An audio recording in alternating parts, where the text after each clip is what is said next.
ব্রাত্য বসুকে বিধানসভায় ফেলে পেটানোর দরকার ছিল, বিস্ফোরক অর্জুন সিং। অনুমতি নির্ধারিত সময় পেরিয়ে যাওয়ায় সোমবার মেয়র রোডে গান্ধী মূর্তির পাদদেশে তৃণমূলের ধর্নামঞ্চ খুলে দেয় সেনাবাহিনী।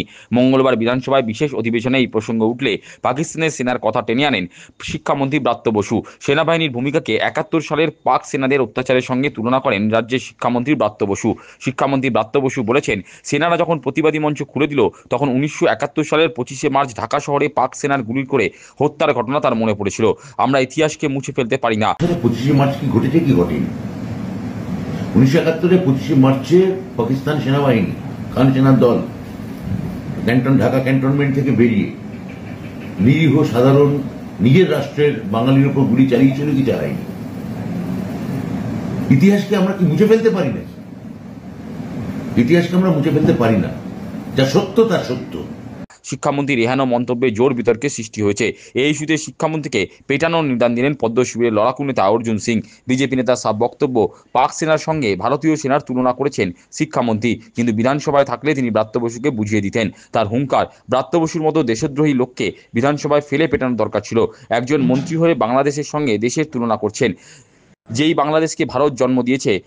আমি বিধানসভায় ছিলাম না, নাহলে বিধানসভা ওই ব্রাত্য বসুকে না ফেলে পেটানো দরকার ছিল। ভারতবর্ষের সংবিধানের, ভারত দেশের এগেনস্টে বাংলাদেশের তুলনা ভারত সঙ্গে করবে, এই ব্রাত্য বসুর মতন দেশদ্রোহী লোকদেরকে ওখানে ফেলে পেটানো দরকার ছিল বিধানসভার মধ্যে। আমি ছিলাম না বিধানসভা, না তো আমি ওকে বুঝাতাম, আপনি থাকলে পেটাতাম ধরে ব্রাত্য বসুকে।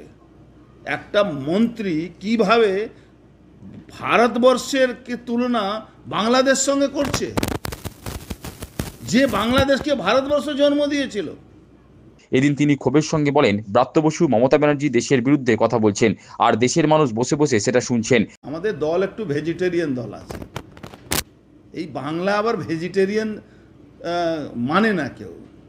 বাংলা মানুষ তার পাশেই দাঁড়ায় যে লোকটা সম্পূর্ণভাবে সরকারের বিরুদ্ধে কাজ করে। এটা ইতিহাস আছে। ভেজিটেরিয়ান বললেন কেন?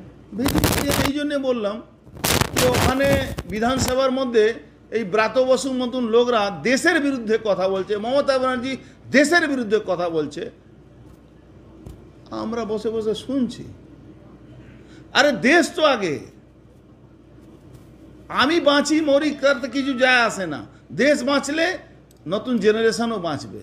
প্রাক্তন সংসদের অভিযোগ, মমতা ব্যানার্জি আগে বিএসএফ এর অপমান করেছেন, এখন উনি সেনাবাহিনীর বিরুদ্ধে মিথ্যা মামলা করছেন। তার কটাক্ষ, যারা দেশ রক্ষা করছেন সেই সেনা নাকি ওনাকে দেখে ছুটে পালাচ্ছিল।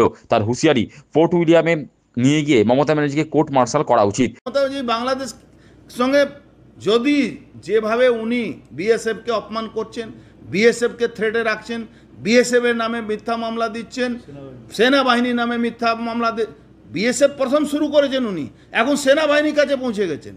ইস্টার্ন কমান্ড জগজিৎ সিং অরোরা ৯৩,০০০ পাকিস্তানি সৈনিককে সারেন্ডার করিয়েছিল। সেই ইস্টার্ন কমান্ডের যারা সেনাবাহিনীরা কাজ করছে, দেশের রক্ষার জন্য এখানে বসে আছে, সেই সেনাবাহিনীকে মমতা ব্যানার্জি বলছে পালিয়ে গেছে।